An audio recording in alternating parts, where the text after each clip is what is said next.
சென்னையின் அமைதியான அந்த நள்ளிரவு நேரத்தில் ஒரு சிறிய வீட்டின் அறையில் மட்டும் வெளிச்சம் கசிந்து கொண்டிருந்தது.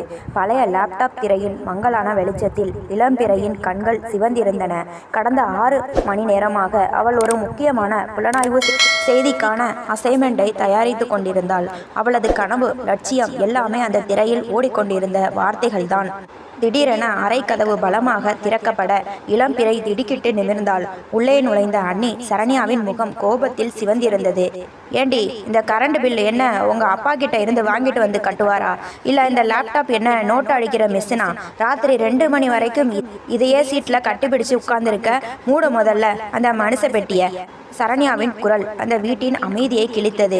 சரண்யாவின் நாராசமான வார்த்தைகள் இளம்பிறையின் செவிகளில் ஈயத்தை காய்ச்சி ஊற்றுவது போல் இருந்தது. அன்னைக்கு இப்படி பேசுவது ஒன்றும் புதிதல்ல. ஆனால் இன்று அவளது வார்த்தைகளில் விஷம் அதிகமாக இருந்தது. அண்ணி, ப்ளீஸ் மெதுவா பேசுங்க. அண்ணன் தூங்குறாங்க. இது எனக்கு ரொம்ப முக்கியமான வேலை. நாளைக்குத்தான் இதோட கடைசி நாள். இதை மட்டும் நான் இன்னைக்கு அனுப்பலனா எனக்கு வேலை கிடைக்கிற வாய்ப்பு இல்லாம போயிடும் என்று கைகளை கூப்பி கெஞ்சினாள் இளம்பிறை. ஆனால் சரண்யா விடுவதாக இல்லை. அவள் இடுப்பில் கை வைத்து கொண்டு ஏளனமாக சிரித்தாள். படிப்பு இது ஒண்ணுதான் குறைச்சல். 4 காசு சம்பாதிக்க துப்பில்ல, ஆனா வீட்டு செலவை மட்டும் ஏத்திக்கிட்டே போறா. நாள் முழுக்க இந்த ரூமுக்குள்ள கிடந்து இலவசமா கிடக்கிற சோத்தை தின்னுக்கிட்டு உடம்பை வளர்க்கிற உன்னை எல்லாம் நாங்க எவ்வளவு நாளைக்கு தான் தாங்கிறது? இளம்பிறையின் கண்கள் கலங்கின. அண்ணி, நான் வேலைக்கு போக ஆரம்பிச்சதும் ஒவ்வொரு பைசாவையும் திருப்பி தந்துடுவேன். நீ திருப்பி தருவியா? முதல்ல உன்னோட வயிற்று பிழைப்புக்கு வழியை பாரு. பக்கத்து வீட்டு பொண்ணுங்க எல்லாம் எப்படி தையல் வேலை, எம்ப்ராய்டிங்னு வீட்டுக்கு வருமானம் தராங்க. நீ என்னடானா பெரிய ஜர்னலிஸ்ட் ஆக போறேன்னு கனவு கண்டுட்டு இருக்க. சரண்யாவின் கூச்சல் சத்தம் கேட்டு பக்கத்து அறையில் தூங்கி கொண்டிருந்த அரவிந்த் கண்கள் சிவக்க வெளியே வந்தார். என்ன சரண்யா, நள்ளிரவுல எதுக்கு இவ்வளவு சத்தம்? தெருவே கூடிட போகுது என்று எரிச்சலுடன் கேட்டார். சரண்யா உடனே தன் தாக்குதலை அரவிந்த் பக்கம் திருப்பினாள். பாருங்க உங்க செல்ல தங்கச்சியை, மணி 2 ஆகுது, இன்னும் அந்த லேப்டாப்ல டக் டக் சத்தம் அடங்கல. நான் சொல்றதை கேளுங்க அரவிந்த். இவளுக்கு ஒரு கல்யாணத்தை பண்ணி வைங்க. அப்பதான் நமக்கும் நிம்மதி, இவளுக்கும் ஒரு பொறுப்பு வரும். நாளைக்கு ஏதாவது ஏடாகூடமா நடந்துடுச்சுன்னா நம்ம மானம்தான் போகும். அரவிந்த் தன் மனைவியின் பேச்சை தட்டவில்லை. தங்கையின் பக்கம் திரும்பி ஒரு நீண்ட பெருமூச்சு விட்டார். சரண்யா சொல்றதும் சரிதான் இளம்பிறை. நீ ஒன்றும் சின்ன பொண்ணு இல்லை. என்கிட்ட உன்னை மேற்கொண்டு படிக்க வைக்கவோ உன் ஆசைகளை நிறைவேற்றவோ வசதி இல்லை. பேசாம நாங்க பார்க்கிற இடத்துல கல்யாணத்துக்கு சம்மதி. எங்க கடமையை முடிஞ்சா நாங்களும் கொஞ்சம் நிம்மதியா மூச்சு விடுவோம். அண்ணனின் வார்த்தைகள் இளம்பிறையின் இதயத்தில் ஈட்டியால் குத்துவது போல் இருந்தது. அண்ணன் தனக்காக பேசுவார் என்று நினைத்தவளுக்கு பெரும் ஏமாற்றம் மிஞ்சியது. அண்ணன், நான் உங்களுக்கு சுமையா இருக்க விரும்பல. அதனால தான் இவ்வளவு கஷ்டப்படுறேன். எனக்கு ஒரு நல்ல வேலை கிடைச்சதும் நான் இங்கிருந்து போயிடுவேன். என்னை கொஞ்சம் நம்புங்க என்று அழுது கொண்டே சொன்னாள். சரண்யா கேலியாக சிரித்தாள். கனவு காண்பதை நிறுத்து இளம்பிறை, போய் தூங்கு. இந்த மாசம் கரண்ட் பில் அதிகமா வந்தா நீதான் கட்டணும் என்று கால்களை உதறிக்கொண்டு அங்கிருந்து சென்றாள். அரவிந்தும் ஒரு குளிர்ந்த பார்வையுடன் தன் அறைக்குள் நுழைந்தார். அந்த இருண்ட அறையில் இளம்பிறை தனியாக அமர்ந்திருந்தாள். விம்மி விம்மி அழ வேண்டும் போல் இருந்தது. ஆனால் அந்த அழுகையை தனது வைராக்கியமாக மாற்ற முடிவு செய்தாள். ஒரு நாள் நான் பெரிய பத்திரிகையாளராக வருவேன். அன்னைக்கு என்னை வந்து பார்க்க இவங்க தவம் இருக்கணும். இந்த நரகத்திலிருந்து நான் கண்டிப்பா வெளியே வருவேன் என்று அந்த இருட்டில் தனக்குத்தானே சபதம் செய்து கொண்டாள். காலம் யாருக்காகவும் காத்திருப்பதில்லை. ஆனால் உழைப்பவர்களுக்கு அது நிச்சயம் கை கொடுக்கும். இளம்பிறையின் விடாமுயற்சி வீண் போகவில்லை. பல இரவுகள் உறக்கமின்றி அவள் உழைத்த உழைப்புக்கு தக்க பலன் கிடைத்தது. சென்னை மாநகரின் முன்னணி செய்தி சேனல் ஒன்றில் அவளுக்கு கிரைம் ரிப்போர்ட்டர் வேலை கிடைத்தது. அவளது கனவு கோட்டையின் முதல் கல் நடப்பட்டது. கையில் முதல் மாச சம்பளத்தோடு இனி நான் சுமை இல்லை என்கின்ற பெருமிதத்துடன் ஒரு பெரிய இனிப்பு பெட்டியை வாங்கி கொண்டு வீட்டுக்குள் நுழைந்தாள் இளம்பிறை. அண்ணி, அண்ணன், எனக்கு வேலை கிடைச்சிருச்சு. இதோ என்னோட முதல் சம்பளம் என்று உற்சாகமாக இனிப்பு பெட்டியை மேஜை மீது வைத்தாள். அரவிந்த் லேசாக புன்னகையுடன் பார்க்க முயன்றார். ஆனால் சரண்யா அந்த பெட்டியை ஒரு அலட்சிய பார்வையோடு பார்த்தாள். என்னமோ கலெக்டர் வேலை கிடைச்ச மாதிரி துள்ளுற. இதுல வர சொற்ப சம்பளத்தை வச்சு என்ன பண்ண முடியும்? இதுக்கு எதுக்கு இவ்வளவு பந்தா என்று எள்ளி நகையாடினாள். அரவிந்த் அந்த பெட்டியை திறந்து ஒரு துண்டு இனிப்பை வாயில் போட்டபடி, சரிதான், ஆனா இந்த வேலை உனக்கு பாதுகாப்பா இருக்குமா இளம்பிறை? பொம்பளை பிள்ளைங்க கிரைம் ரிப்போர்ட்டர் ஆகிறது எல்லாம் கொஞ்சம் ரிஸ்க் தான் என்றார். இளம்பிறையின் முகம் சட்டென வாடியது. அவர்கள் மனதை தன் வெற்றியால் மாற்றிவிடலாம் என்று நினைத்தவளுக்கு ஏமாற்றமே மிஞ்சியது. அவர்கள் கண்களுக்கு அவள் இன்னும் அந்த சுமையாகவே தெரிந்தாள்.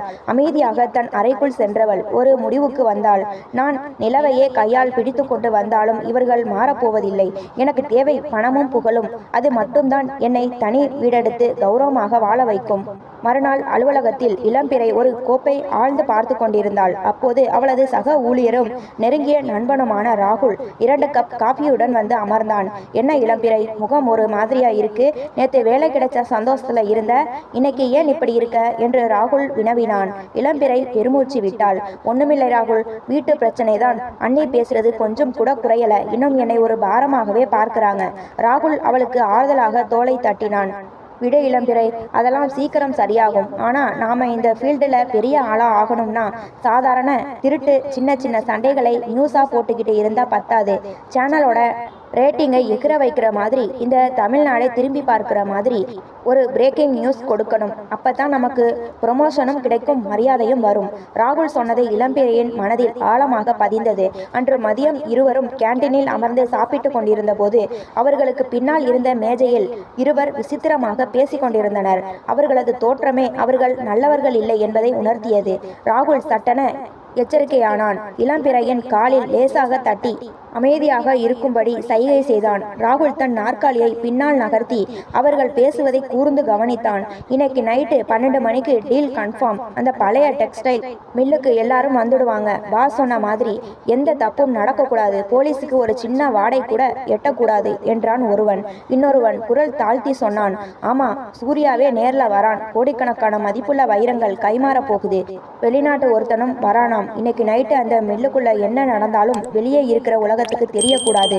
சூர்யா, அந்த பெயரை கேட்டதும் ராகுலின் கண்கள் விரிந்தன. அவன் வெறும் தாதா மட்டுமல்ல, நிழல் உலகத்தின் சக்கரவர்த்தி. அவனை பார்த்தவர்களே மிக சிலர்தான்.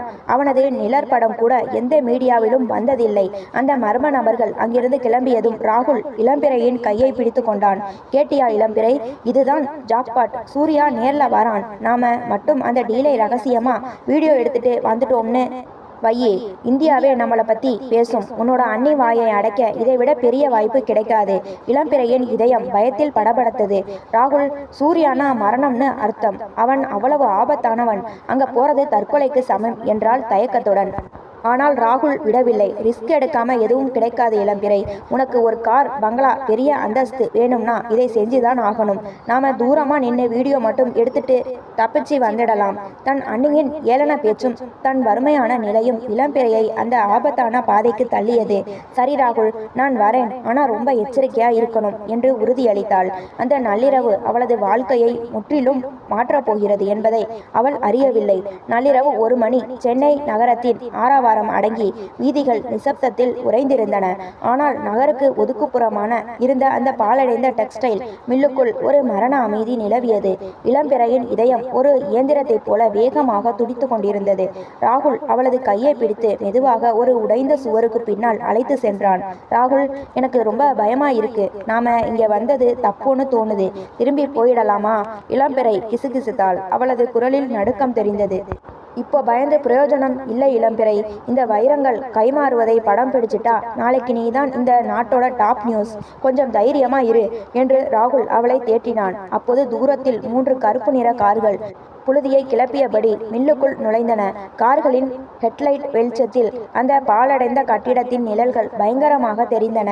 கார்கள் நின்றதும் பல ஆயுதம் ஏந்திய ஆட்கள் கீழே இறங்கி நாலாபுறமும் சூழ்ந்து நின்றனர். நடுவில் இருந்த காரிலிருந்து ஒருவன் இறங்கினான். அவன் தான் சூர்யா. கருப்பு நிற 3 பீஸ் கோட் ஷூட், கூர்மையான நாசி, பின்னால் கட்டப்பட்ட நீண்ட தலைமுடி, முகத்தில் ஒரு விதமான அதிகாரம். அவன் அணிந்திருந்த கருப்பு கண்ணாடி அந்த இருட்டிலும் அவனது இரகசிய தன்மையை அதிகரித்தது. அவனை தொடர்ந்து அவனது வலது கரமான முராரி இறங்கினான். மறுபுறம் வெளிநாட்டு தாதாவான கார்லோஸ் தனது ஆட்களுடன் வந்து இறங்கினான். இளம்பிறை நடுக்கத்துடன் தனது கேமராவை தயார் செய்து மறைந்திருந்து அந்த டீலை படம் பிடிக்க தொடங்கினாள். கோடிக்கணக்கான மதிப்புள்ள வைரங்கள் மற்றும் பணம் அடங்கிய பெட்டிகள் மேஜை மீது வைக்கப்பட்டன. அப்போதுதான் அந்த தவறு நடந்தது. ராகுல் தன் நிலையை மாற்ற முயன்ற போது அங்கிருந்த ஒரு பழைய துருப்பிடித்த இரும்பு வாளியில் அவனது கால் பட்டு தட்டியது. அந்த நிசப்தமான இரவில் அந்த சத்தம் ஒரு குண்டு வெடிப்பை போல கேட்டது. யார் அங்கே? சூர்யாவின் கர்ஜனை அந்த மில்லையே அதிர வைத்தது. அடுத்த சில நொடிகளில் சூர்யாவின் ஆட்கள் வேட்டை நாய்களைப் போல பாய்ந்து வந்து இளம்பிறையையும் ராகுலையும் பிடித்து இழுத்து வந்தனர். இளம்பிறையின் கையில் இருந்த கேமராவை பிடுங்கி எறிந்த ஒருவன் அவளை சூர்யாவின் முன்னால் தள்ளிவிட்டான். சூர்யா மெதுவாக தன் கருப்பு கண்ணாடியை கழற்றினான். அவனது கண்கள் தழல் போல கொதித்து கொண்டிருந்தன. இளம்பிறை பயத்தில் தரையில் அமர்ந்தபடி நடுங்கிக் கொண்டிருந்தாள். அவளது தலை முக்காடு விலகி கலைந்த கூந்தலும் பயம் நிறைந்த கண்களும் அவளை ஒரு அபலை பெண்ணாக காட்டின. கார்லோஸின் கண்கள் இளம்பிறையின் மேல் பட்டன. அவனது பார்வையில் காமம் தாண்டவமாடியது. சூர்யா, இந்த டீலோட சேர்த்து ஒரு பொழுதுபோக்கு சாதனமும் சிக்கி இருக்கு. இவளை நான் ஏத்துக்கிறேன். இன்னைக்கு ராத்திரி எனக்கு இவ கூட ஒரு நல்ல விருந்து காத்துட்டு இருக்கு என்று வக்கிரம் கலந்த சிரிப்புடன் இளம்பிறையின் கையை பிடிக்க வந்தான். வேண்டாம், என்னை தொடாதீங்க, சாமி புண்ணியமா போகும், எங்களை விட்டுடுங்க. இளம்பிறை அலறினாள். திடீரென ஒரு வலுவான கை கார்லோஸின் மணிக்கட்டை பற்றியது. அது சூர்யாவின் கை. கார்லோஸின் கை எலும்பு முறியும் அளவுக்கு சூர்யா அழுத்தினான். கார்லோஸ், உன் எல்லை எதுன்னு உனக்கு தெரியும்னு நினைக்கிறேன். இவள் என் கைதி. என் எல்லைக்குள் நடக்கும் எதற்கும் நானே நீதிபதி. இவள் என்னை பற்றி தெரிந்து கொள்ள வந்தவள்.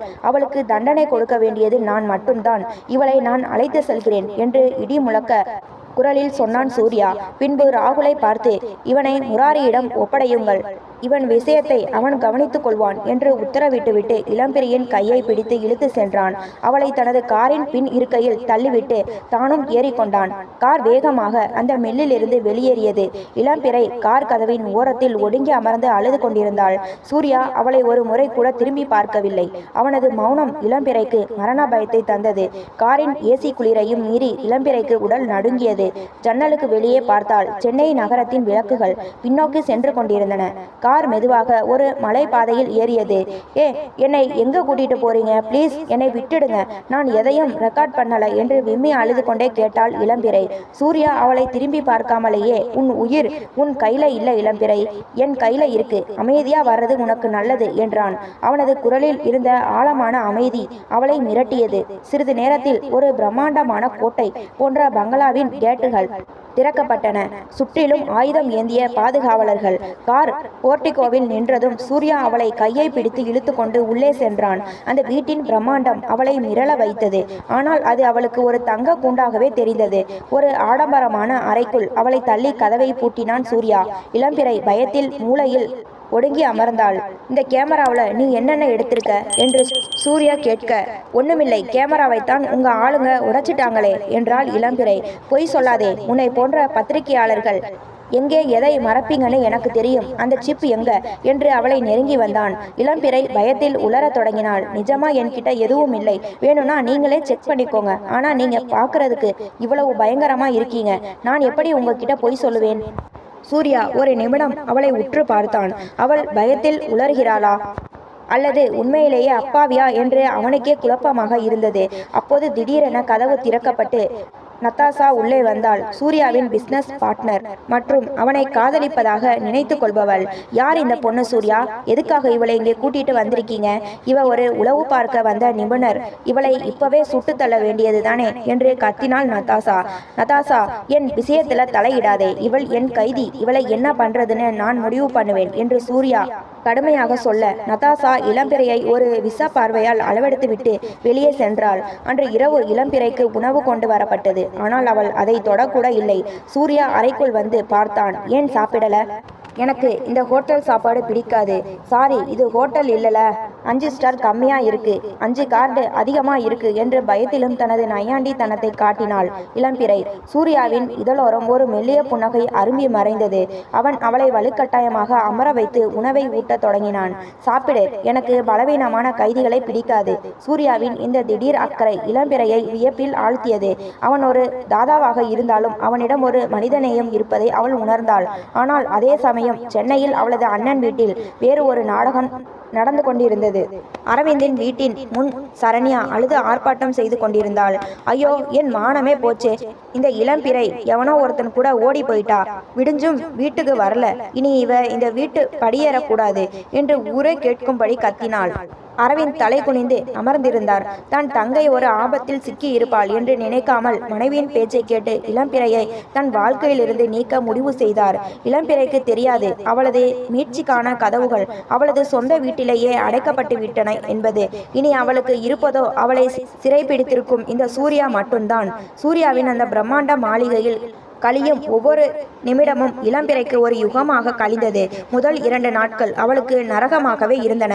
சூர்யா அவளிடம் அந்த மெமரி சிப் எங்கே என்று அதட்டலாக கேட்பதும் அதற்கு பதிலாக அவள் விம்மி விம்மி அழுவதுமே வாடிக்கையாக இருந்தது. அவனது அதிகார தோரணை அவளை நிலைகுலைய வைத்திருந்தது.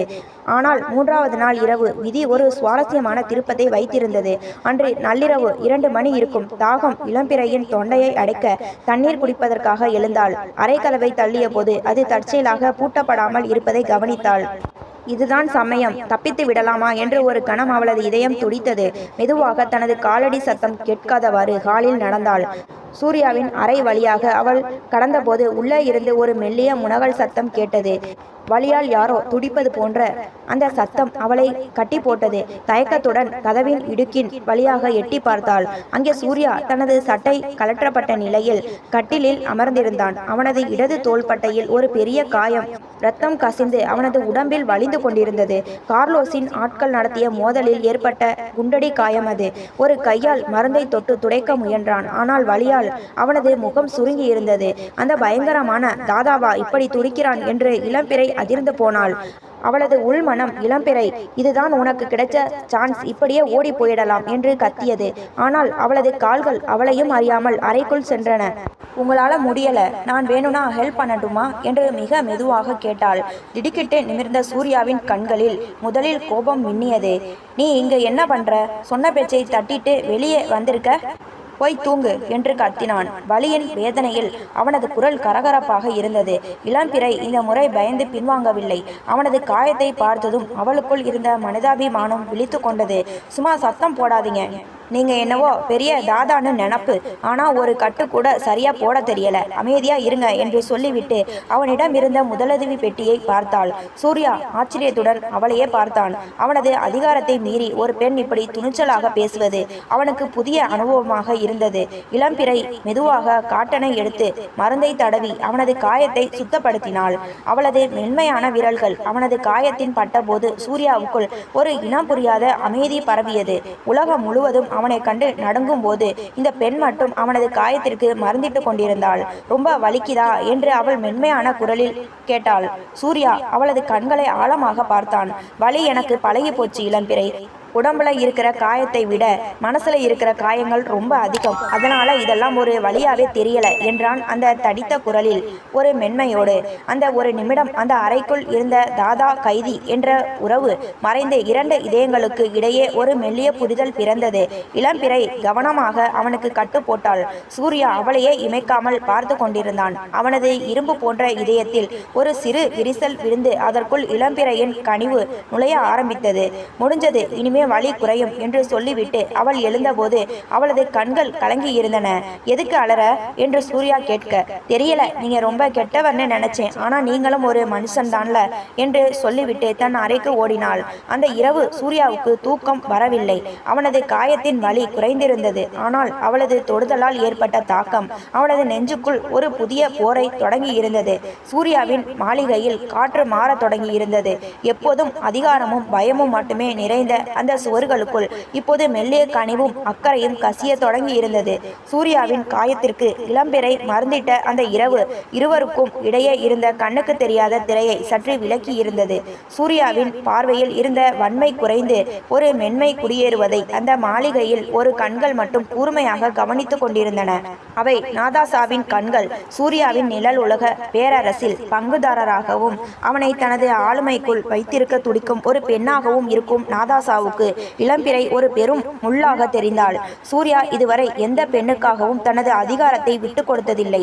ஆனால் இந்த சாதாரண பத்திரிகையாளரிடம் அவன் காட்டும் மௌனமான மாற்றம் நாதாசாவின் பொறாமை தீயை ஊதி பெருக்கியது. மறுநாள் மதியம் வெயில் தகித்து கொண்டிருந்த நேரத்தில் இளம்பிறையின் அறைக்கதவு மெல்ல திறக்கப்பட்டது.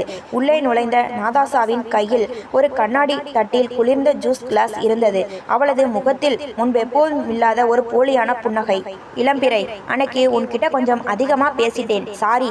எனக்கும் சூர்யாவுக்கும் கல்யாணம் நடக்க போகுது. அந்த பதற்றத்துல என்ன பேசுறேன்னு தெரியாம பேசிட்டேன். இந்த பழச்சாற்றை குடி என்று அன்பொழுக கூறினாள் நதாசா. இளம்பிறை அவளை சந்தேகத்துடன் பார்த்தாள். பரவாயில்லை நதாசா, ஆனா திடீர்னு எதுக்கு இந்த உபசரிப்பு? நதாசா பெருமூச்சு விட்டாள். நீ பாவம் இளம்பிறை, சூர்யா உன்னை சும்மா விடமாட்டான். அவன் ஒரு முறை ஒரு பொருளை தொட்டுட்டா அதை தனக்கே சொந்தமாக்கிக்க நினைப்பான். ஆனா உன் வாழ்க்கை ஒரு தாதா கூட கல்யாணமா? யோசிச்சு பாரு. உனக்கு சுதந்திரம் வேணும்னா நான் உதவி செய்கிறேன். நீங்க ஏன் எனக்கு உதவணும்? இளம்பிறையின் கேள்வி நதாசாவை ஒரு கணம் தடுமாற வைத்தது. சூர்யா கூட நீ இருக்கிறது எனக்கு பிடிக்கல, அவ்வளவுதான். என் வழியில நீ இருக்கக்கூடாதுன்னு நினைக்கிறேன். அதனால தான் உன்னை அனுப்பி வைக்க முடிவு பண்ணிட்டேன். இன்னைக்கு நள்ளிரவு 12 மணிக்கு மாளிகையோட பின்வாசல் வழியா வெளியே போ. அங்க முராரி ஒரு காரோட காத்துட்டு இருப்பான். அவன் உன்னை யாருக்கும் தெரியாம உன் அண்ணன் வீட்டில் கொண்டு போய் விட்டுடுவான். இதுதான் உனக்கு கிடைச்ச கடைசி சான்ஸ் என்று ரகசியமாக கூறிவிட்டு அங்கிருந்து நகர்ந்தாள். இளம்பிறையின் மனதில் ஒரு பக்கம் விடுதலை காற்று வீசியது, மறுபக்கம் ஒரு இனம் புரியாத பயம் கவ்விக்கொண்டது. நதாசா சொல்வது உண்மைதானா, அல்லது இது ஏதேனும் வலை விரிக்கும் திட்டமா? அன்று மாலை சூர்யா வழக்கமான சோதனைகளுக்காக இளம்பிறையின் அறைக்கு வந்தான். அவனது காயம் ஆறிக்கொண்டிருந்தாலும் நடையில் இன்னும் அந்த மிடுக்கு குறையவில்லை. அவனை கண்டதும் இளம்பிறையின் இதயம் படபடத்தது. எதையோ மறைப்பது போன்ற உணர்வு அவளை வாட்டியது. சூர்யா என்று மெல்ல அழைத்தாள். அவன் அவளை திரும்பி பார்த்தான். என்ன? நான் இன்னைக்கு ராத்திரி இங்கிருந்து தப்பிக்க போறேன். நதாசாவும் முராரியும் தான் எனக்கு வழி சொல்லியிருக்காங்க. அவங்க ஒரு கார் ஏற்பாடு பண்ணியிருக்காங்க என்று மலமளவென உண்மையை சொன்னாள். அவள் ஏன் இதை அவனிடம் சொல்கிறோம் என்று அவளுக்கே தெரியவில்லை. ஆனால் அவனை ஏமாற்ற அவளது மனம் இடம் தரவில்லை. இளம்பிறை சொன்னதை கேட்டதும் சூர்யாவின் முகம் சட்டென கல்லாக மாறியது. அவனது கண்கள் சிவந்தன. நதாசாவின் சூழ்ச்சியும் தனது வலது கரமான முராரியே தனக்கு துரோகம் செய்ய துணிந்ததும் அவனுக்கு புரிந்தது. நதாசா இளம்பிறையை வீட்டுக்கு அனுப்ப போவதில்லை. அவளை காட்டில் வைத்து தீர்த்து கட்டத்தான் இந்த திட்டம் என்பதை அவன் நொடியில் ஊகித்தான். சூர்யா அவளை நெருங்கி வந்தான். அவனது மூச்சு காற்று அவள் முகத்தில் பட்டது. சரி இளம்பிறை, அவங்க சொன்ன மாதிரியே நீ போ. ஆனா ஒன்று மட்டும் ஞாபகம் வச்சுக்கோ, அந்த இருட்டில் நீ மட்டும் போயிட்டு இருக்க மாட்ட. உன் நிழலா நான் பின்னாடியே வருவேன். எதற்கும் பயப்படாதே என்றான் ஆழ்ந்த குரலில். அவனது கண்களில் தெரிந்த அந்த வேட்டைக்காரனின் தீவிரம் இளம்பிறைக்கு ஒரு விசித்திரமான பாதுகாப்பை உணர்த்தியது. வரப்போகும் புயலை அறியாமல் அந்த இரவு மெல்ல நகர்ந்தது. நள்ளிரவு 12 மணி. அந்த பிரம்மாண்டமான மாளிகை ஒரு மயான அமைதியில் உறைந்திருந்தது. இளம்பிறை தனது சிறிய பையை தோளில் மாட்டிக்கொண்டு பூனை நடை போட்டு அறையை விட்டு வெளியே வந்தாள். ஒவ்வொரு முறை அவளது காலடி சத்தம் கேட்கும் போதும் இதயம் தொண்டைக்குழியில் வந்து துடிப்பது போல் இருந்தது. நதாசா சொன்னது போலவே காவலர்கள் யாரும் அந்த பக்கம் இல்லை. இது நிஜமாகவே விடுதலையா, இல்லை வேறு ஏதேனும் ஆபத்தா? இளம்பிறையின் உள்மனம் எச்சரித்து கொண்டே இருந்தது. ஆனாலும் தன் அண்ணனை பார்க்க வேண்டும் என்கிற ஆசை அவளை உந்தி தள்ளியது. பின் கட்டு வழியாக தோட்டத்திற்கு வந்தபோது அங்கே ஒரு கருப்பு நிற கார் இன்ஜின் அணைக்கப்பட்ட நிலையில் தயாராக நின்றது. காரின் அருகே முராரி நின்று சிகரெட் பிடித்து கொண்டிருந்தான். சிகரெட்டின் தணல் வெளிச்சத்தில் அவனது முகம் வழக்கத்தை விட விகாரமாக தெரிந்தது. இளம்பிறையை கண்டதும் அவன் ஒரு குரூரமான சிரிப்பை உதிர்த்தான். வா இளம்பிறை, நேரமாகிடுச்சு. உன்னோட சுதந்திரம் இதோ உனக்காக காத்துக்கிட்டு இருக்கு. சீக்கிரம் ஏறு கார்ல என்றான் முராரி. அவனது குரலில் இருந்த ஒருவித நையாண்டி இளம்பிறையை திடுக்கிட வைத்தது. ஆனால் வேறு வழி தெரியாமல் அவள் பின் இருக்கையில் ஏறிக்கொண்டாள். கார் மெல்ல நகர்ந்தது. பங்களாவின் பெரிய இரும்பு கதவுகள் சத்தமில்லாமல் திறக்கப்பட்டு கார் வெளியேறியது. சென்னை நகரத்தின் விளக்குகள் கண்ணுக்கு எட்டும் தூரத்தில் தெரிந்தன. ஆனால் முராரி காரை நகருக்குள் செலுத்தாமல் அதற்கு நேர் எதிராக அந்த அடர்ந்த காட்டு பகுதியை நோக்கி திரும்பினான். நிமிடங்கள் நகர நகர சாலையோர விளக்குகள் மறைந்து இருள் சூழ தொடங்கியது. இளம்பிறையின் சந்தேகம் இப்போது பயமாக மாறியது. முராரி அண்ணா, இது ஊருக்கு போற வழியே இல்லையே. அண்ணன் வீடு அடையாறுல இருக்கு, ஆனா நீங்க வேற பக்கம் போறீங்க என்று நடுக்கத்துடன் கேட்டாள். முராரி பதில் சொல்லவில்லை. காரின் வேகத்தை மட்டும் அதிகப்படுத்தினான். சுமார் 10 நிமிடம் கழித்து ஒரு பாழடைந்த கட்டிடத்திற்கு அருகே காரை சட்டென நிறுத்தினான். சுற்றிலும் அடர்ந்த மரங்கள், ஆள் நடமாட்டமே இல்லாத அந்த இடத்தின் அமைதி மரண பயத்தை தந்தது. இறங்கு கீழே என்று முராரி கர்ஜித்தான். இளம்பிறை நடுங்கிக் கொண்டே கீழே இறங்கினாள். முராரி அண்ணா, ஏன் இங்க நிறுத்தி இருக்கீங்க? ப்ளீஸ் என்னை எங்க அண்ணன் வீட்டில் விட்டுடுங்க. முராரி சட்டென தனது இடுப்பில் இருந்த துப்பாக்கியை எடுத்து இளம்பிறையின் நெற்றியில் வைத்தான். அவனது கண்கள் இரத்த வெறியுடன் மின்னின. ஆமாண்டி, இது உன் ஊருக்கு போற வழி இல்லை, மேலோட்டத்துக்கு போற வழி. சூர்யா பாஸ் கிட்ட நீ ரொம்ப நெருங்கி வர்றது நதாசா மேடம்க்கு பிடிக்கல. உன்னை உயிரோட வச்சிருக்கிறது எங்களுக்கெல்லாம் ஆபத்து. உன்னை தீர்த்து கட்ட சொல்லிட்டாங்க. இன்னைக்கு இந்த இடத்துல உன்னை சுட்டு கொன்னுட்டு சூர்யா கிட்ட நீ தப்பிச்சு போனப்போ எதிரிங்க உன்னை தூக்கிட்டாங்கன்னு சொல்லிடுவேன் என்று கூறி ட்ரிக்கரை அழுத்த தயாரானான். மரணத்தின் விளிம்பில் நின்ற இளம்பிறைக்கு அந்த நிமிடம் சூர்யாவின் முகம் மட்டுமே நினைவுக்கு வந்தது. வேறு வழியின்றி தன் கண்களை இறுக்கமாக மூடிக்கொண்டு சூர்யா என்று உரக்க அலறினாள். அடுத்த நொடி அந்த அமைதியான காட்டை அதிர வைக்கும் வகையில் ஒரு துப்பாக்கி சத்தம் கேட்டது. ஆனால் அது முராரியின் துப்பாக்கி அல்ல. ஆ என்று முராரி அலறினான். எங்கிருந்தோ வந்த ஒரு தோட்டா முராரியின் மணிக்கட்டை துளைக்க அவனது கையில் இருந்த துப்பாக்கி கீழே விழுந்தது. இருட்டில் இருந்து ஒரு சிங்கத்தின் கம்பீரத்தோடு வெளியே வந்தான் சூர்யா. அவனது கையில் புகைந்து கொண்டிருந்த துப்பாக்கி, அவனது கண்களில் கொழுந்துவிட்டு எரிந்த கோபம். அவனுக்கு பின்னால் அவனது விசுவாசமான பாதுகாப்பு படை கமாண்டோக்களைப் போல சூழ்ந்து நின்றனர். முராரி வலியால் துடித்தபடி தரையில் விழுந்தான். அவனது முகம் பயத்தில் வெளுத்து போனது. பாஸ், சூர்யா பாஸ் என்று உளறினான். சூர்யா மெதுவாக இளம்பிறையின் அருகே வந்து நின்றான். அவள் பயத்தில் நடுங்கிக் கொண்டிருப்பதை பார்த்தவன் தனது கோட்டை எடுத்து அவளது தோள்களில் போர்த்தினான். பின்பு முராரியை பார்த்து தனது துப்பாக்கியை உயர்த்தினான். அந்த நள்ளிரவு வேட்டையில் வேடன் இப்போது இரையாக மாறியிருந்தான். அந்த அடர்ந்த காட்டிற்குள் நிலவிய அமைதியை சூர்யாவின் குரல் கிழித்தது. முராரி, என் கூடவே இருந்து என் நிழலாவே வளர்ந்து கடைசியில எனக்கே துரோகம் பண்ணுவியா? அவனது குரலில் இருந்த அந்த தாழ்ந்த தொனி மரணத்தின் அழைப்பை விட பயங்கரமாக இருந்தது. முராரி தனது காயமடைந்த கையை பிடித்து கொண்டு நிலத்தில் சுருண்டு கிடந்தான். அவனது திமிரும் அதிகாரமும் இப்போது இருந்த இடம் தெரியாமல் மறைந்து போயிருந்தது. நடுங்கும் கைகளுடன் சூர்யாவின் கால்களை பற்றினான். பாஸ், என்னை மன்னிச்சிடுங்க பாஸ். நதாசா மேடம் தான் எனக்கு பெரிய ஆசை காட்டினாங்க. சூர்யாவுக்கு அப்புறம் நீதான் இந்த இடத்துக்கு ராஜான்னு சொல்லி என்னை தூண்டி விட்டாங்க. தெரியாம தப்பு பண்ணிட்டேன் பாஸ் என்று கதறினான். சூர்யா அவனது கைகளை ஒரு உதறினான். அவனது காலணி முராரியின் நெஞ்சில் பட்டு அவனை தூக்கி எறிந்தது. ராஜா ஆகணுமா? அதுக்கு தகுதி வேணும் முராரி. வெறும் துரோகம் மட்டும் போதாது. என் அவமானத்தை தொட நினைச்ச எவனும் இந்த உலகத்துல உயிரோட இருந்ததா சரித்திரம் இல்லை. உனக்கும் அது பொருந்தும் என்று கூறி தனது ஆட்களுக்கு சைகை காட்டினான். சூர்யாவின் ஆட்கள் முராரியை ஒரு குப்பையை போல தூக்கி சென்றனர். அவனது அலறல் சத்தம் அந்த காட்டிற்குள் மெல்ல மெல்ல தேய்ந்து மறைந்தது. அப்போது காரின் பின்னால் மறைந்திருந்த நதாசாவை சூர்யாவின் மற்ற ஆட்கள் இழுத்து வந்தனர். அவளது பட்டு சேலையும் மினுமினுக்கும் நகைகளும் அந்த பதற்றத்தில் கலைந்து போயிருந்தன. சூர்யாவை பார்த்ததும் அவளது முகம் பயத்தில் வெளுத்தது.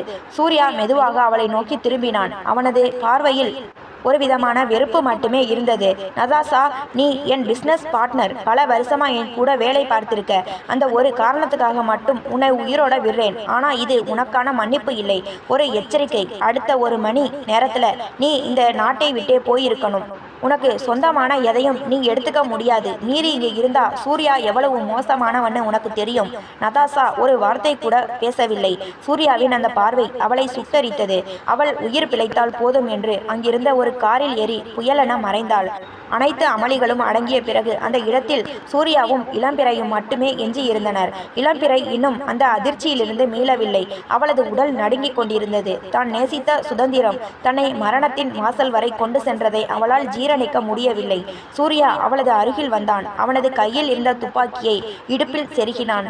இளம்பிறையின் நடுக்கத்தை பார்த்தவன் தான் அணிந்திருந்த விலை உயர்ந்த கருப்பு நிற கோட்டை கலற்றி அவளது தோள்களில் மென்மையாக போர்த்தினான். அந்த உடையில் இருந்த சூர்யாவின் வாசனை அவளுக்கு ஒரு விசித்திரமான பாதுகாப்பை தந்தது. பயப்படாதே இளம்பிறை, இனி உனக்கு எந்த ஆபத்தும் இல்லை. நீ நம்புனவங்க உனக்கு துரோகம் பண்ணிட்டாங்க. ஆனா நான் உன்னை அப்படி விடமாட்டேன். நீ உன் வீட்டுக்கு போகணும்னு ஆசைப்பட்டல்ல, வா, நானே உன்னை உன் அண்ணன் வீட்டில் கொண்டு போய் விடுறேன் என்றான் சூர்யா.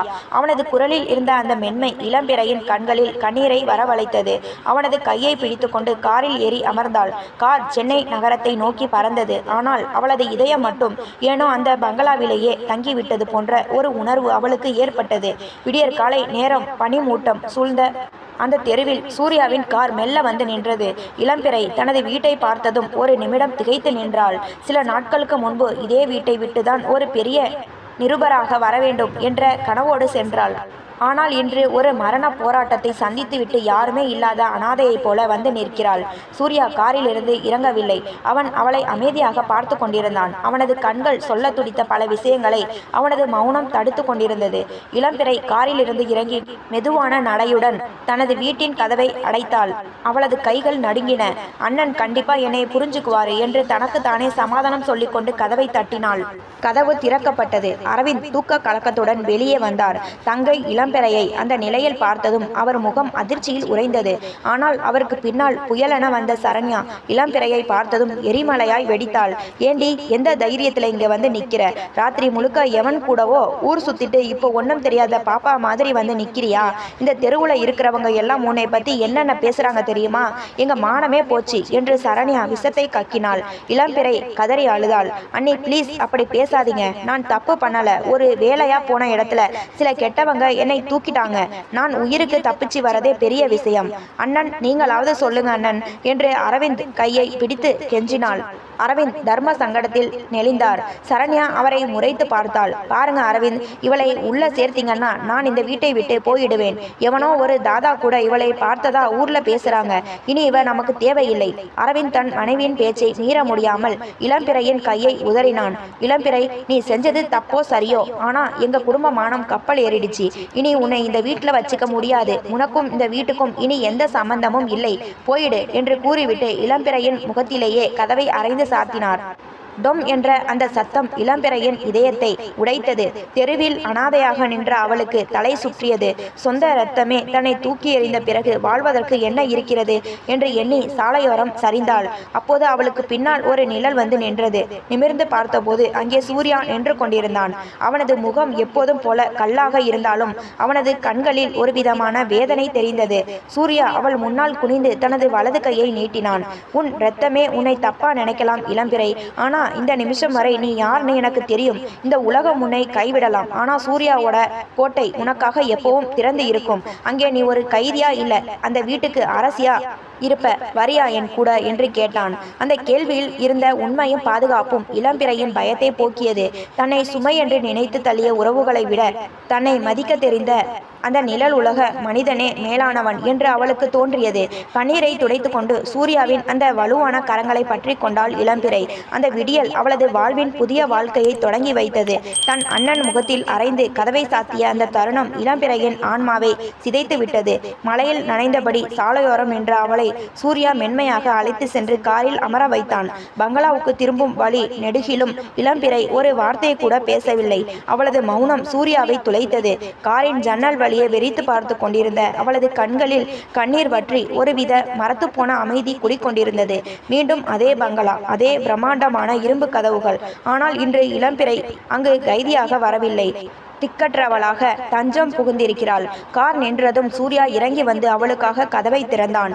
இனி இந்த வீடு உன்னுடையது இளம்பிறை.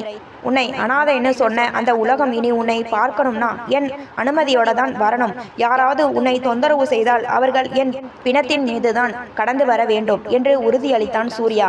அவனது குரலில் இருந்த அந்த அதீத பாதுகாப்பு உணர்வு இளம்பிறைக்கு ஒரு விசித்திரமான நிம்மதியை தந்தது.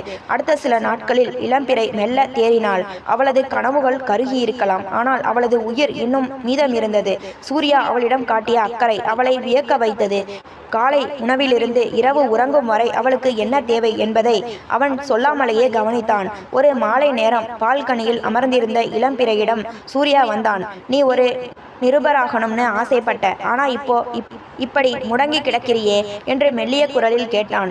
இளம்பிறை அவனை நிமிர்ந்து பார்த்தாள். என் அண்ணனை என்னை நம்பாத போது இந்த சமூகம் என் பேச்சை எங்கே கேட்கப் போகுது சூர்யா? பேனா பிடிக்க வேண்டிய என் கைகள் இப்போ நடுங்குது என்றாள் விரக்தியுடன். சூர்யா அவள் அருகில் அமர்ந்தான். பேனா பிடிக்க தகுதி இல்லாத கைகள்னு எதுவும் இல்லை. உன்னை தூக்கி எறிந்தவர்களுக்கு முன்னாடி நீ வாழ்ந்து காட்டணும். அதுதான் நீ அவங்களுக்கு கொடுக்கிற பெரிய தண்டனை என்றான்.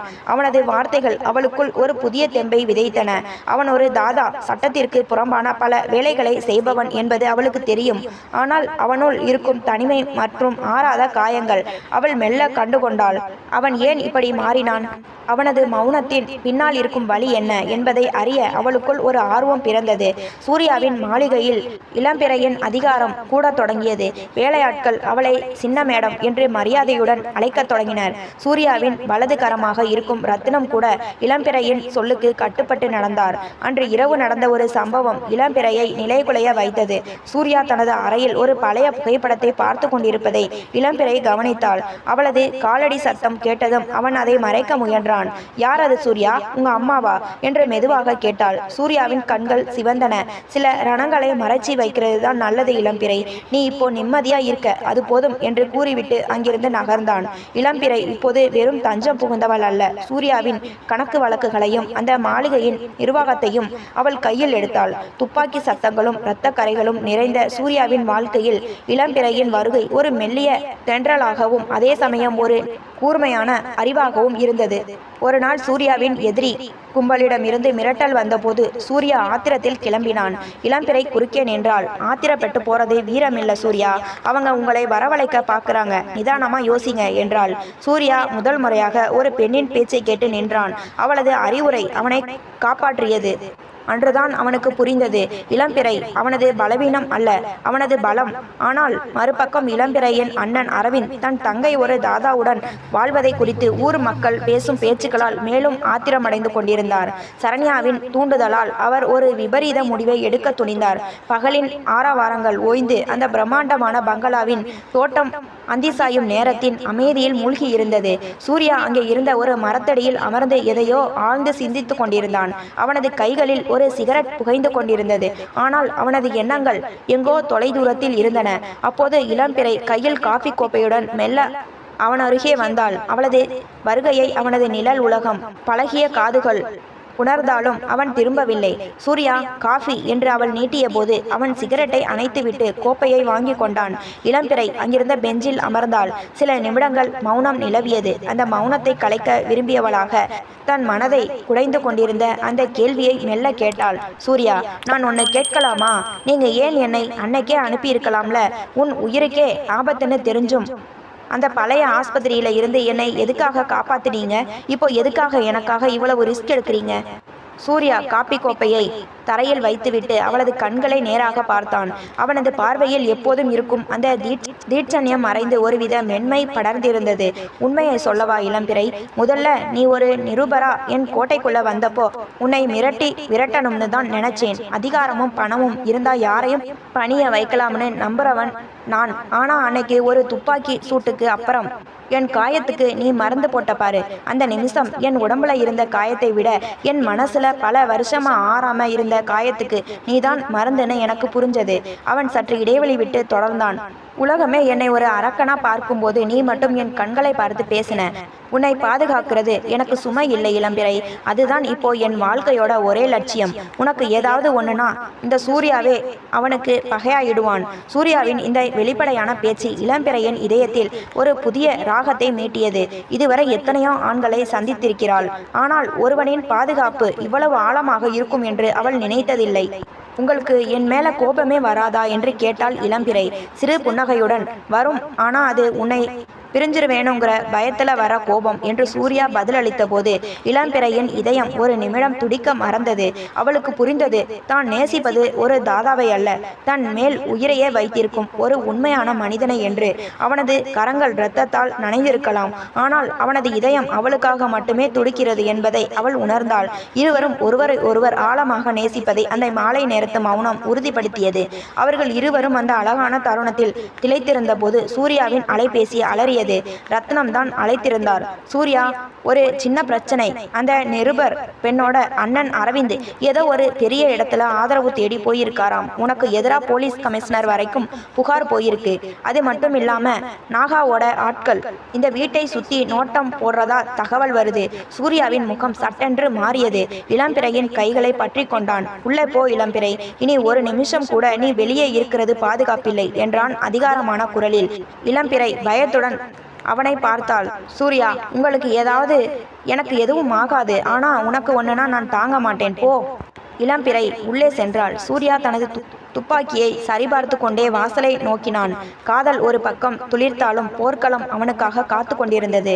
நதாசா நாட்டை விட்டு சென்றாலும் சூர்யாவின் நிழல் உலக பேரரசுக்கு ஆபத்துகள் ஓய்ந்தபாடில்லை. சூர்யாவின் பழைய எதிரியான கார்லோஸ் சிங்கப்பூரில் இருந்து திரும்பி தனது சாம்ராஜ்யத்தை மீண்டும் நிலைநாட்ட துடித்து கொண்டிருந்தான். சூர்யாவை நேரடியாக நேருக்கு நேர் சந்திப்பது தற்கொலைக்கு சமம் என்று அறிந்த கார்லோஸ் அவனது பலவீனத்தை தேடினான். அவனுக்கு கிடைத்தது அந்த தகவல். சூர்யாவின் பலவீனம் இளம்பிறை. ஒரு தாதாவுக்கு காதல் வந்தா அவனோட மரணம் அவன் கூடவே சுத்தும்னு சூர்யாவுக்கு தெரியல போல என்று கார்லோஸ் வஞ்சகமாக சிரித்தான். பங்களாவுக்குள் புகுந்த நிழல்கள். முக்கியமான ஒரு நிலக்கரி சுரங்க பிரச்சனைக்காக சூர்யா அன்று வெளியூர் சென்றிருந்தான். வழக்கமாக இருக்கும் பாதுகாப்பை விட 2 மடங்கு பாதுகாப்பை இளம்பிறைக்காக அவன் ஏற்பாடு செய்திருந்தான். ஆனால் கார்லோஸின் ஆட்கள் சுத்தம் செய்யும் தொழிலாளர்கள் போல வேடமிட்டு பங்களாவின் பின்வாசல் வழியாக நள்ளிரவில் உள்ளே புகுந்தனர். பாதுகாப்பு பணியில் இருந்த வீரர்களை மயக்க மருந்து தெளித்து வீழ்த்திய அவர்கள் இளம்பிறை தங்கியிருந்த அறைக்குள் நுழைந்தனர். தூக்கத்தில் இருந்த இளம்பிறை ஏதோ ஒரு அந்நிய சத்தம் கேட்டு திடுக்கிட்டு எழுந்தாள். அங்கே கருப்பு துணிகளால் முகம் மறைத்த 3 பேர் துப்பாக்கியுடன் நிற்பதை கண்டதும் அவள் அலற முற்பட்டாள். ஆனால் ஒருவன் அவளது வாயை பொத்தினான். இளம்பிறை சும்மா இருக்கவில்லை. அங்கிருந்த ஜாடி ஒன்றை எடுத்து ஒருவனின் தலையில் பலமாக அடித்தாள். அவன் நிலை தடுமாறி விழ அந்த சந்தர்ப்பத்தை பயன்படுத்தி அவள் பால்கனி வழியாக தப்பிக்க முயன்றாள். பிடிங்கடா அவளை என்று கார்லோஸின் அடியாட்கள் கத்தினர். இளம்பிறை சாமர்த்தியமாக தோட்டம் வரை ஓடினாள். ஆனால் அவளை சுற்றி வளைத்தனர். ஒருவனின் கையில் இருந்த ஊசி அவளது கழுத்தில் இறங்கியது. சில நொடிகளில் உலகம் சுழல அவள் நினைவிழந்தாள். வெளியூரில் இருந்த சூர்யாவுக்கு ரத்தினத்திடம் இருந்து அழைப்பு வந்தது. குரல் நடுங்க ரத்தினம் சொன்ன செய்தி: சூர்யா, சின்ன மேடத்தை கடத்திட்டாங்க. நம்ம ஆளுங்க எல்லாரும் மயக்கத்துல இருக்காங்க. இது கார்லோஸோட வேலைன்னு தெரியுது. செய்தி கேட்ட அடுத்த நொடி சூர்யாவின் கையில் இருந்த கண்ணாடி கோப்பை நொறுங்கியது. அவனது கண்கள் இரத்த சிவப்பாக மாறின. அவன் ஒரு எரிமலையாக உருவெடுத்தான். அவனுள் இருந்த அமைதியான மனிதன் மறைந்து ஒரு மிருகம் விழித்து கொண்டது. என் உயிரை தொட்டவன் எவனும் இந்த மண்ணில் நிம்மதியா இருக்க முடியாது. கார்லோஸ், நீ மரணத்தோட வாசலையே தட்டிட்ட என்று கர்ஜித்தான். உடனடியாக தனது காலனியை கிளப்பிய சூர்யா மின்னல் வேகத்தில் சென்னை நோக்கி புறப்பட்டான். இந்த முறை சூர்யா ஒரு தாதாவாக போகவில்லை. தன் காதலியை மீட்க துடிக்கும் ஒரு போராளியாக, ஒரு வேட்டைக்காரனாக சென்றான். சென்னை எல்லையில் உள்ள ஒரு பாழடைந்த கிடங்கில் இளம்பிறை கட்டி வைக்கப்பட்டிருந்தாள். நினைவு திரும்பிய அவள் எதிரே கார்லோஸ் அமர்ந்திருப்பதை பார்த்தாள். உன் ஆளு சூர்யா வருவான். ஆனா உன்னை உயிரோட கூட்டிட்டு போக இல்ல, உன்னோட பிணத்தை எடுக்க என்று கார்லோஸ் கொக்கரித்தான். இளம்பிறை அச்சமில்லாமல் அவனை பார்த்தாள். சூர்யா வந்தா நீ சிதறி போயிடுவ, உனக்கு அவரை பற்றி தெரியாது என்றால் உறுதியுடன். அதே நேரம் அந்த இடத்தை சூர்யாவின் வாகனங்கள் சூழ்ந்தன. முதல் குண்டு கார்லோஸின் அடியாளை வீழ்த்தியது. போர் தொடங்கிவிட்டது. சூர்யா தனது ஆயுதங்களுடன் கார்லோஸின் மறைவிடத்திற்குள் நுழைய தயாரானான். அவன் உள்ளே நுழையும் ஒவ்வொரு அடியும் கார்லோஸின் மரணத்தை குறித்தது. அந்த பழைய கிட்டங்கி மரண அமைதியில் இருந்தது. துருப்பிடித்த இரும்பு தூண்களும் ஒட்டடை படைந்த சுவர்களும் அந்த இடத்தின் பயங்கரத்தை அதிகப்படுத்தின. நடுவே ஒரு நாற்காலியில் இளம்பிறை கைகள் கட்டப்பட்ட நிலையில் அமர்த்தப்பட்டிருந்தாள். அவளது முகம் பயத்தால் வெளிரி போயிருந்தது. ஆனால் கண்கள் இன்னும் சூர்யாவின் வருகைக்காக காத்து கொண்டிருந்தன. கார்லோஸ் தனது கையில் இருந்த கத்தியால் இளம்பிறையின் கன்னத்தை மெல்ல தட்டினான். பார்த்தியா இளம்பிறை, உன் மேல உயிரையே வச்சிருக்கேன்னு சொன்னானே சூர்யா, அவன் இன்னும் வரல. ஒருவேளை தன் உயிர்தான் முக்கியம்னு பயந்து ஓடிட்டானோ என்று கூறி விகாரமாக சிரித்தான். இளம்பிறை அவனை தீயாய் முறைத்தாள். அவர் வருவார், நீ செத்து மடிகிறதை பார்க்கத்தான் நான் இன்னும் உயிரோட இருக்கேன் என்றால் அழுத்தமான குரலில். அடுத்த வினாடி அந்த பகுதியை அதிரும் வகையில் ஒரு பிரம்மாண்ட சத்தம் கேட்டது. கிடங்கியின் பெரும் கதவை உடைத்து கொண்டு சூர்யாவின் கார் உள்ளே பாய்ந்தது. டயர்கள் தரையில் தேயும் சத்தம் அந்த இடத்தையே அதிர வைத்தது. கார் நின்ற வேகத்தில் சூர்யா வெளியே குதித்தான். அவனது கையில் ஒரு AK-47 துப்பாக்கி இருந்தது. அவனது கண்கள் மனித கண்களாக தெரியவில்லை. அவை எரியும் நெருப்பு பிளம்புகளாக தெரிந்தன. சூர்யா வந்துட்டான், சுடுங்கடா என்று கார்லோஸ் கத்தினான். இரு தரப்பிலிருந்தும் தோட்டாக்கள் மலை போல பொழிந்தன. ஆனால் சூர்யா எதற்கும் அஞ்சவில்லை. மறைவிடங்களுக்கு பின்னால் ஒளிந்து கொண்டு தாக்காமல் ஆக்ரோஷமாக முன்னேறி வந்தான். அவனது ஒவ்வொரு தோட்டாவும் கார்லோஸின் ஆட்களை குறி தவறாமல் சரித்தது. மரணத்தின் தூதனாக அவன் ஒவ்வொரு அடியையும் எடுத்து வைத்தான். அவனது ஆக்ரோஷத்தை பார்த்த கார்லோஸின் ஆட்கள் சிலர் பயந்து ஆயுதங்களை கீழே போட்டனர். ஆனால் சூர்யாவின் இலக்கு கார்லோஸ் மட்டுமே. இறுதியில் கார்லோஸின் முன்னே வந்து நின்றான் சூர்யா. கார்லோஸ் பயத்தில் இளம்பிறையின் கழுத்தில் கத்தியை வைத்தான். சூர்யா, ஒரு அடி முன்னாடி வந்தா இவ கழுத்தை அறுத்திடுவேன். சூர்யா நின்றான். ஆனால் அவனது உதடுகளில் ஒரு குரூரமான புன்னகை அரும்பியது. என் அமானத்தை தொட்ட உனக்கு மரணம் கூட ஒரு எளிய தண்டனைதான் கார்லோஸ். என் கண்ணு முன்னாடி என் பொண்ணு மேல கையை வைக்கிற தைரியம் உனக்கு எப்படி வந்தது? பேசிக்கொண்டிருக்கும் போதே சூர்யா மின்னல் வேகத்தில் தனது இடுப்பில் இருந்த சிறிய கத்தியை வீசினான். அது கார்லோஸின் மணிக்கட்டை துளைக்க அவன் கத்தியை கீழே போட்டான். அடுத்த நொடி சூர்யா அவன் மீது பாய்ந்து அவனை துவம்சம் செய்தான். சூர்யாவின் ஒவ்வொரு அடியும் இளம்பிறையை தொட்டதற்கான வஞ்சம் தீர்க்கப்பட்டது. கார்லோஸ் இரத்த வெள்ளத்தில் சரிந்தான். சூர்யா ஓடி சென்று இளம்பிறையின் கட்டுகளை தன் கைகளால் அவிழ்த்தான். பயத்திலும் உணர்ச்சி பெருக்கிலும் உறைந்திருந்த இளம்பிறை கட்டுகள் அவிழ்ந்ததும் சூர்யாவின் மார்பில் சாய்ந்து தேம்பி தேம்பி அழுதாள். அவளது கண்ணீர் அவனது சட்டையை நனைத்தது. சூர்யா அவளது தலையை மென்மையாக வருடினான். அந்த ஆக்ரோஷமான தாதாவிடம் இப்போது ஒரு தாயின் கனிவு இருந்தது. அழுவாதே இளம்பிறை, நான் வந்துட்டேன்ல. இனி இந்த உலகத்துல எந்த கொம்பனாலும் உன்னை என்னிடம் இருந்து பிரிக்க முடியாது. இது சூர்யாவோட சத்தியம் என்று அவளுக்கு ஆறுதல் கூறினான். அந்த கிடங்கியின் இருட்டில் இரத்தமும் துப்பாக்கி சத்தமும் நிறைந்த அந்த சூழலில் அவர்களது காதல் ஒரு புதிய அரணாக உருவெடுத்தது. சூர்யா அவளை தன் கைகளோடு அணைத்தபடி வெளியே அழைத்து சென்றான். மரணத்தின் பிடியிலிருந்து மீண்டு வந்த இளம்பிறையை சூர்யா மிகுந்த பாதுகாப்புடன் தனது பங்களாவிற்கு அழைத்து வந்தான். கார்லோஸின் அழிவிற்கு பிறகு சூர்யாவின் முகத்தில் ஒரு நிம்மதி இருந்தது. ஆனால் இளம்பிறையின் உடல் இன்னும் அந்த அதிர்ச்சியிலிருந்து மீளாமல் நடுங்கிக் கொண்டிருந்தது. பங்களாவின் வாசலில் கார் நின்றபோது அங்கே ஒரு எதிர்பாராத காட்சி காத்திருந்தது. எப்போதும் அதிகாரத்தோடும் அலட்சியத்தோடும் காணப்படும் அரவிந்த் இன்று தலை குனிந்து கண்கள் சிவக்க அங்கே நின்றிருந்தார். சூர்யா காரில் இருந்து இறங்கியதும் அரவிந்தை பார்த்தான். அவனது கண்கள் மீண்டும் கோபத்தில் மின்னின. இன்னும் என்ன நியாயம் கேட்க இங்கே வந்திருக்கீங்க? உங்க தங்கையை நடுத்தெருவுல நிற்க வச்சது பத்தாதா? இப்போ எதுக்கு இங்கே வந்தீங்க என்று ஆக்ரோஷமாக பாய முயன்றான். இளம்பிறை மெல்ல சூர்யாவின் கையை பிடித்து தடுத்தாள். இருங்க சூர்யா, அண்ணன் ஏதோ சொல்ல வரார் என்றால் பலவீனமான குரலில். இளம்பிறையை பார்த்ததும் அரவிந்தால் கட்டுப்படுத்த முடியவில்லை. ஓடி வந்து அவள் காலடியில் விழுந்து கதறினார். என்னை மன்னிச்சிடு இளம்பிறை, உன் அண்ணன் ஒரு பாவிமா. சரண்யா சொன்ன பொய் பேச்சையும் அந்த ஊர் மனுஷங்க பேசின விஷத்தையும் கேட்டு என் சொந்த தங்கையையே அனாதையா விட்டுட்டேனே. நீ கடத்தப்பட்ட செய்தி தெரிஞ்சப்போதான் என் ரத்தமே துடிச்சது. உனக்கு ஏதாவது ஆயிடுமோன்னு நினைச்சப்போ என் உயிரே போயிடும் போல இருந்தது என்று அழுது மன்னிப்பு கேட்டார். அவர் தொடர்ந்தார். சூர்யா தாதாவா இருக்கலாம், ஆனா அவர் உன்னை ஒரு கண்ணாடியா ஒரு தேவதையா பார்த்திருக்கார். ஆனா நான் உன் அண்ணனா இருந்து உன்னை ஒரு சுமையா தான் பார்த்தேன். என் தப்பை உணர எனக்கு இவ்வளவு பெரிய விபரீதம் நடக்க வேண்டியதா போச்சு என்று தன் தலையில் அடித்து கொண்டார். பெருந்தன்மையான மன்னிப்பு. இளம்பிறையின் கண்களிலும் கண்ணீர் வழிந்தது.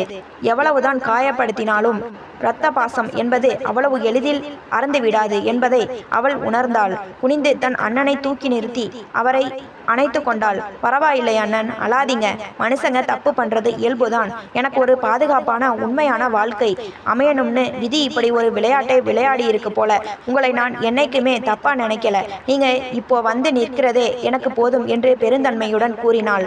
அரவிந்த் சூர்யாவை பார்த்து கை கூப்பினார். சூர்யா, என் தங்கையை நீங்க தான் நல்லா பார்த்துக்கணும். அவளுக்கு உங்களை தவிர வேற புகலிடம் இல்லை. என்னையும் ஒரு அண்ணனா ஏத்துப்பீங்களா? சூர்யாவின் கோபம் மெல்ல தணிந்தது. அவன் அரவிந்தின் கைகளை பற்றி கொண்டான். உங்க தங்கை என் உயிர் சார். அவளுக்கு நீங்க அண்ணனா இருக்கிறது எனக்கும் பெருமைதான். இனி நாம எல்லாரும் ஒரு குடும்பமா இருப்போம் என்றான். சரண்யாவின் சூழ்ச்சிகள் முறியடிக்கப்பட்டு இளம்பிறையின் குடும்பம் மீண்டும் இணைந்தது. பங்களாவிற்குள் இருந்த வேலையாட்கள் அனைவரும் இந்த நெகிழ்ச்சியான காட்சியை கண்டு நெகிழ்ந்து நின்றனர். அன்று இரவு சூர்யாவும் இளம்பிறையும் நில ஒளியில் பேசிக் கொண்டிருந்தனர். எல்லாமே சரியாகிடுச்சு இளம்பிறை, இனி உன்னோட கனவுகளை நீ தொடரலாம். நீ ஒரு பெரிய நிருபராகணும். இந்த உலகத்துக்கு உண்மையை சொல்லணும். அதுக்கு நான் துணையா இருப்பேன் என்றான் சூர்யா. இளம்பிறை புன்னகைத்தாள். என் வாழ்க்கையிலேயே ஒரு பெரிய உண்மையை நான் கண்டுபிடிச்சிட்டேன் சூர்யா. அது நீங்க தான். அந்த இரவு இரு இதயங்களுக்கு இடையிலான இடைவெளியை முற்றிலுமாக குறைத்தது. அடுத்தடுத்ததாக வரப்போகும் மங்கள நாளுக்காக அந்த மாளிகையே தயாராக தொடங்கியது. சூர்யாவின் பங்களா இன்று ஒரு கோட்டையாக இல்லாமல் ஒரு தேவலோகமாக மாறியிருந்தது. வாசலில் தோரணங்களும் எங்கும் மல்லிகை பூக்களின் வாசனையும் நிறைந்திருக்க அந்த பிரம்மாண்ட மாளிகை புது பொலிவு பெற்றது. சூர்யாவுக்கும் இளம்பிறைக்கும் ஊரே வியக்கும் வண்ணம் பிரம்மாண்டமாக திருமணம் நடந்தது. அரவிந்த் முன்னின்று சீர் செய்ய சூர்யா இளம்பிறையின் கழுத்தில் தாலி கட்டிய போது அந்த அறையே கைத்தட்டலால் அதிர்ந்தது. இதுவரை இரத்தத்தையும் மரணத்தையும் மட்டுமே கண்டு பழகிய அந்த சுவர்கள் முதல் முறையாக மங்கள இசையை கேட்டன. திருமண சடங்குகள் முடிந்த பிறகு சூர்யா தனது நெருங்கிய நண்பர்கள் மற்றும் முக்கியமான ஆட்களை அழைத்தான். இளம்பிறையின் கைகளை பிடித்துக்கொண்டு ஒரு முக்கியமான முடிவை அறிவித்தான். இத்தனை நாள் நான் வாழ்ந்த வாழ்க்கை ஒரு வழிபாதை. அங்கே அதிகாரம் இருந்தது, ஆனால் அமைதி இல்லை. இளம்பிறை, நீ விரும்பிய மாதிரி ஒரு நேர்மையான வாழ்க்கை வாழ நான் தயார். இந்த நிழல் உலக தொழில்களை, ஆயுதங்களை இன்றோடு நான் கைவிடுகிறேன். இனி என் பலம் என் துப்பாக்கி இல்லை, என் பக்கத்தில் இருக்கும் நீதான். சட்டத்திற்கு உட்பட்டு நேர்மையான தொழில்களை மட்டுமே இனி என் சாம்ராஜ்யம் செய்யும் என்றான் உறுதியான குரலில். சூர்யாவின் இந்த அறிவிப்பு அங்கிருந்தோரை ஆச்சரியத்தில் ஆழ்த்தியது. ஒரு பெண்ணின் காதல் ஒரு கொடூரமான தாதாவை எப்படி கருணையுள்ள மனிதனாக மாற்றி இருக்கிறது என்பதை அவர்கள் வியப்புடன் பார்த்தனர். இரவு நேரம் அந்த பிரம்மாண்ட பால்கனியில் இளம்பிறையும் சூர்யாவும் தனியாக நின்றிருந்தனர். குளிர்ந்த காற்று வீச இளம்பிறை சூர்யாவின் தோளில் தலை சாய்த்தாள். ஏன் சிரிக்கிறாய் இளம்பிறை என்று மென்மையாக கேட்டான் சூர்யா. ஒண்ணுமில்லை சூர்யா, முதல்ல ஒரு நிருபரா உங்க கோட்டைக்குள்ள வந்தப்போ உங்களை எப்படி சிறை பிடிக்கலாம், உங்க ரகசியங்களை எப்படி வெளியே கொண்டு வரலாம்னு தான் யோசிச்சேன். ஆனா இப்போ உங்க அன்புக்குள்ள நானே கைதியாகி நிற்கிறேன். அந்த சிறை எனக்கு ரொம்ப பிடிச்சிருக்கு என்று வெட்கத்துடன் சிரித்தாள். சூர்யா அவளது நெற்றியில் முத்தமிட்டான். நீ நிருபராக உன் பணியை தொடரலாம், ஆனால் இந்த முறை நீ எழுதும் ஒவ்வொரு வரியிலும் உண்மை மட்டுமில்லாமல் நாம 2 பேரும் சேர்ந்து உருவாக்குற இந்த அன்பு உலகத்தின் வெற்றியும் இருக்கணும். அடுத்த நாள் அதிகாலை கிழக்கு திசையில் உதயசூரியன் மெல்ல எட்டி பார்த்தான். இருவரும் கைகோர்த்து அந்த விடியலை ரசித்தனர். இளம்பிறையின் வாழ்வில் ஒரு பெரும் இருள் விலகி புதிய ஒளி பிறந்தது. அவளை சுமையென்று தூற்றியவர்கள் முன்னால் இன்று அவள் ஒரு மாபெரும் சாம்ராஜ்யத்தின் அரசியாக, அனைவராலும் மதிக்கப்படும் ஒரு பெண்ணாக திகழ்ந்தாள். சூர்யாவின் அந்த தனிமையான பயங்கரமான கோட்டை இன்று அன்பின் இல்லமாக மாறியிருந்தது. போராட்டங்களும் துரோகங்களும் நிறைந்த அவர்களின் கதை ஒரு அழகான காவியமாக முடிவுக்கு வந்தது. நிழல் உலக மனிதனின் நிஜமான காதல் இளம்பிறையின் வாழ்வில் என்றும் அழியாத வசந்தத்தை வீசியது. இது போன்ற கதைகளை தொடர்ச்சியாக கேட்க லைக் பண்ணுங்க, ஷேர் பண்ணுங்க, கமெண்ட் பண்ணுங்க, மறந்து விடாமல் சப்ஸ்கிரைப் பண்ணுங்க.